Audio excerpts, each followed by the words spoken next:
perkenalkan nama saya Tino.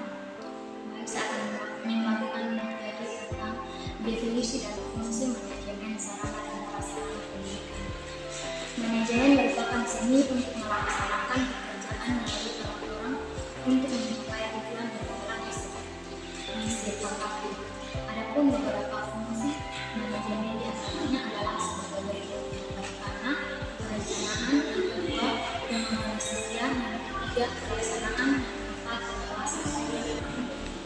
Sarana pendidikan adalah peralatan yang perlengkapan secara langsung digunakan dan menjunjung proses pendidikan, khususnya proses belajar mengajar seperti gedung, ruang kelas, kursi, serta alat-alat dan media pembelajaran.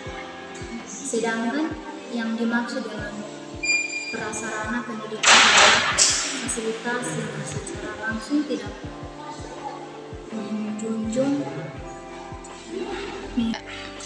menunjang jalannya proses pendidikan seperti halaman, kebun, tanaman, dan sekolah, tetapi jika dimanfaatkan secara langsung untuk proses pembelajaran mengajar seperti taman sekolah untuk pembelajaran biologi, halaman sekolah sebagai lapangan olahraga, dan komponen tersebut sebagai sarana pendidikan. Sarana dan prasarana pendidikan juga sering disebut sebagai fasilitas atau perlengkapan sekolah. Perencanaan sarana dan prasarana merupakan keseluruhan proses perencanaan, pengadaan, pendayagunaan, dan pengawasan sarana dan prasarana yang digunakan agar tujuan pendidikan sekolah dapat dicapai dengan efektif dan efisien. Salam, saya Esther Sufrati Selan, dan di video ini saya akan menyampaikan materi tentang jenis-jenis sarana dan prasarana pendidikan. Jenis sarana pendidikan apabila dilihat dari habis tidak dipakainya, ada dua macam sarana pendidikan, yaitu yang pertama, sarana pendidikan yang habis dipakai. Sarana pendidikan yang habis dipakai adalah segala bahan atau alat yang apabila digunakan bisa habis dalam waktu yang relatif singkat. Contohnya seperti kapur tulis dan beberapa bahan kimia untuk praktik guru dan siswa. Selain itu, ada sarana pendidikan yang berubah bentuk, misalnya kayu, besi, dan kertas karton yang sering digunakan oleh guru dalam mengajar. Contoh, tinta, komputer, bola lampu, dan kertas. Yang kedua, sarana pendidikan tahan lama. Sarana pendidikan tahan lama adalah keseluruhan bahan atau alat yang dapat digunakan secara terus-menerus dan dalam waktu yang relatif lama. Contohnya seperti bangku sekolah, mesin tulis, atlas, global, dan beberapa peralatan olahraga.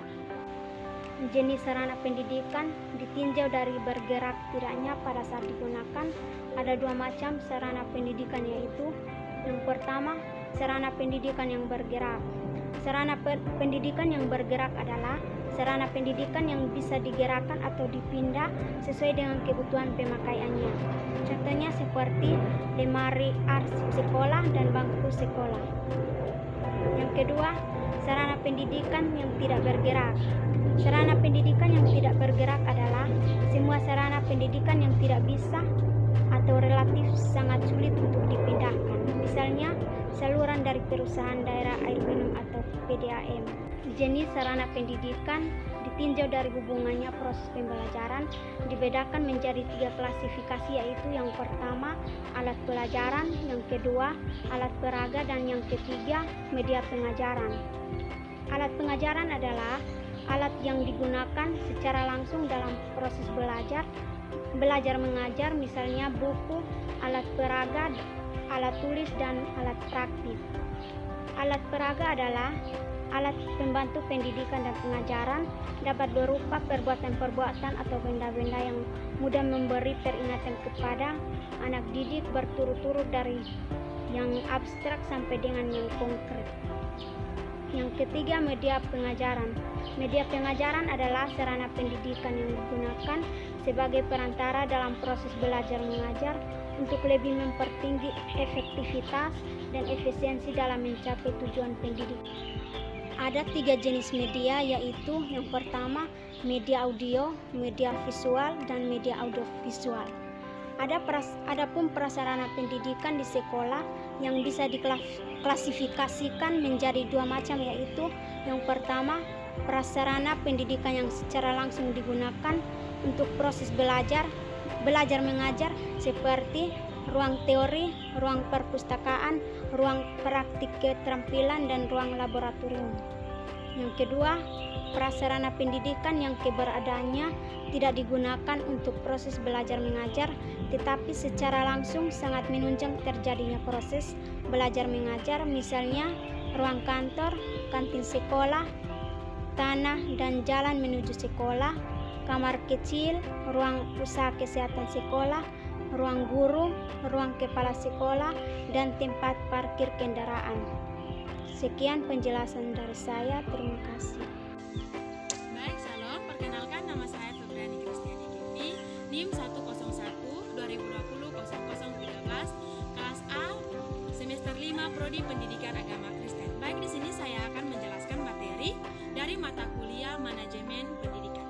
Nah, materi yang akan saya jelaskan yaitu adalah manajemen sarana dan prasarana pendidikan. Baik, yang seperti kita ketahui bahwa manajemen sarana dan prasarana pendidikan itu memiliki 2 tujuan yang paling utama. Nah, tujuan yang pertama itu adalah menciptakan suasana sekolah yang rapi, indah, bukan hanya menciptakan suasana sekolah yang rapi dan indah saja, namun menciptakan suasana sekolahnya nyaman, sehingga di mana bisa membuat masyarakat sekolah atau bisa membuat para peserta didik dapat belajar dengan baik. Nah, yang kedua itu adalah tersedianya sarana dan prasarana yang memadai baik secara kualitatif maupun secara kuantitatif dan relevan bagi kepentingan pendidikan. Tujuan dari manajemen sarana dan prasarana pendidikan bukan hanya itu 2 saja, namun melainkan ada 2 ahli yang telah mengemukakan atau telah berpendapat tentang tujuan manajemen sarana dan prasarana pendidikan. Nah, ahli yang pertama itu adalah Bafadel. Bafadel mengemukakan ada 3 tujuan manajemen sarana dan prasarana pendidikan. Kita lihat yang pertama itu adalah untuk mengupayakan atau dimana untuk mengadakan sarana dan prasarana pendidikan melalui sistem perencanaan dan juga pengadaan secara hati-hati dan saksama, sehingga sekolah memiliki sarana dan prasarana yang baik sesuai dengan kebutuhan dana yang efisien atau sesuai dengan kebutuhan sekolah yang dimiliki. Tujuan yang kedua yang dikemukakan oleh seorang ahli yang bernama Bafadel, yaitu yang kedua itu adalah untuk mengupayakan pemakaian sarana dan prasarana sekolah itu harus lebih tepat dan efisien.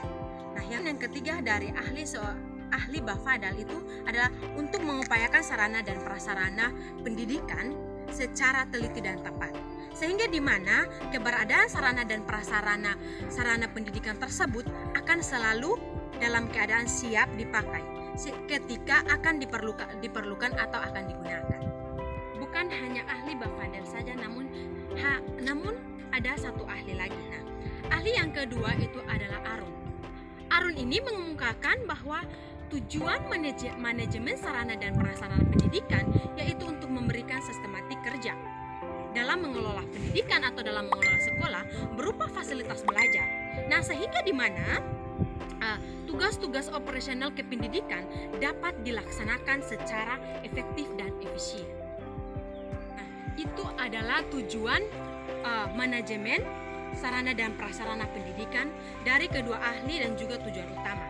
Jadi tujuan dari manajemen sarana dan prasarana pendidikan yaitu agar dapat memberikan kontribusi yang optimal dan profesional, sehingga di mana proses pendidikan dalam mencapai tujuan pendidikan yang telah ditetapkan. Sekian dan terima kasih. Saya Ferawati Nope akan menyampaikan materi tentang macam-macam sarana pendidikan. Sarana pendidikan bisa diklasifikasikan menjadi beberapa macam sarana pendidikan, yaitu ditinjau dari sudut. Yang pertama, habis tidaknya dipakai. Yang kedua, bergeraknya saat tidak dipakai atau digunakan. Yang ketiga, hubungannya dengan proses belajar mengajar. Ditinjau dari habis tidaknya dipakai. Apabila dilihat dari habis tidaknya dipakai, ada dua macam sarana pendidikan, yaitu sarana pendidikan yang habis dipakai dan sarana pendidikan tahan lama. Yang berikut, A. Sarana pendidikan yang habis dipakai. Sarana pendidikan yang habis dipakai yang dimaksudkan adalah segala bahan atau alat apabila digunakan bisa habis dalam waktu yang relatif singkat, seperti kapur tulis, spidol, penghapus, dan sapu, serta beberapa bahan kimia yang digunakan dalam pembelajaran ilmu pengetahuan alam. Selain itu, ada beberapa sarana pendidikan yang berubah bentuk, misalnya kayu, besi, dan kertas karton. Sedangkan contoh sarana pendidikan yang tidak berubah bentuk adalah pita mesin tulis, bola lampu, dan kertas. Semua contoh tersebut merupakan sarana pendidikan yang apabila dipakai satu kali atau beberapa kali bisa habis dipakai atau berubah sifatnya. Yang berikut, B. Sarana pendidikan yang tahan lama. Sarana pendidikan yang tahan lama yang dimaksudkan yaitu keseluruhan bahan atau alat yang dapat digunakan secara terus-menerus dalam waktu yang relatif lama, seperti bangku, kursi, meja, komputer, dan papan tulis. Yang berikut, yang kedua, ditinjau dari bergerak tidaknya pada saat digunakan. A. Sarana pendidikan yang bergerak. Sarana pendidikan yang bergerak yang dimaksudkan adalah sarana yang bisa digerakkan atau dipindahkan sesuai dengan kebutuhan pemakaiannya, seperti lemari arsip, bangku, dan kursi, meja yang bisa digerakkan atau dipindahkan kemana saja. Yang berikut, B. Sarana pendidikan yang tidak bergerak. Sarana pendidikan yang tidak bergerak yang dimaksudkan adalah semua sarana yang tidak bisa atau relatif sangat sulit untuk dipindahkan, seperti tanah, bangunan, dan menara, serta saluran air dari PDAM atau semua yang berkaitan dengan itu, seperti pipa, yang relatif tidak mudah untuk dipindahkan ke tempat-tempat tertentu. Yang ketiga, ditinjau dari hubungannya dengan proses belajar mengajar. Dalam hubungannya dengan proses belajar mengajar, ada dua jenis sarana pendidikan. Yang pertama, sarana pendidikan yang secara langsung digunakan dalam proses belajar mengajar, seperti kapur tulis, spidol, dan alat peraga, alat praktik, media atau sarana pendidikan lainnya yang digunakan guru atau dosen. Yang kedua, sarana pendidikan yang secara tidak langsung berhubungan dengan proses belajar mengajar, seperti lemari arsip di kantor.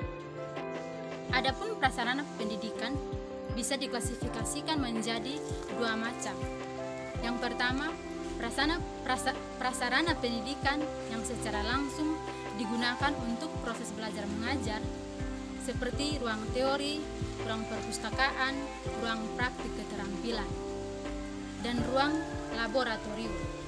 Yang kedua, prasarana pendidikan yang keberadaannya tidak digunakan untuk proses belajar mengajar, tapi secara langsung sangat menunjang terjadinya proses belajar mengajar, seperti ruang kantor, kantin, tanah, jalan menuju lembaga, kamar kecil, ruang unit kesehatan, ruang guru, ruang kepala sekolah, dan tempat parkir kendaraan. Sekian. Baik, salam. Saya Fridolin Manefe. Di video kali ini saya akan menjelaskan prinsip-prinsip sarana dan prasarana pendidikan. Dalam mengelola sarana dan prasarana pendidikan, terdapat beberapa prinsip yang perlu diperhatikan agar tujuan bisa tercapai dengan maksimal. Prinsip-prinsip tersebut adalah Yang pertama, prinsip pencapaian tujuan. Yang kedua, prinsip efisiensi. Yang ketiga, prinsip administratif. Yang keempat, prinsip kejelasan tanggung jawab. Yang kelima, prinsip kekohesifan. Sekian penjelasan dari saya. Terima kasih. Sekian hasil presentasi dari kami. Kami dari kelompok 3 memberikan kesempatan kepada teman-teman untuk memberikan kritik, saran, dan pertanyaan. Terima kasih, Tuhan Yesus memberkati. Shalom.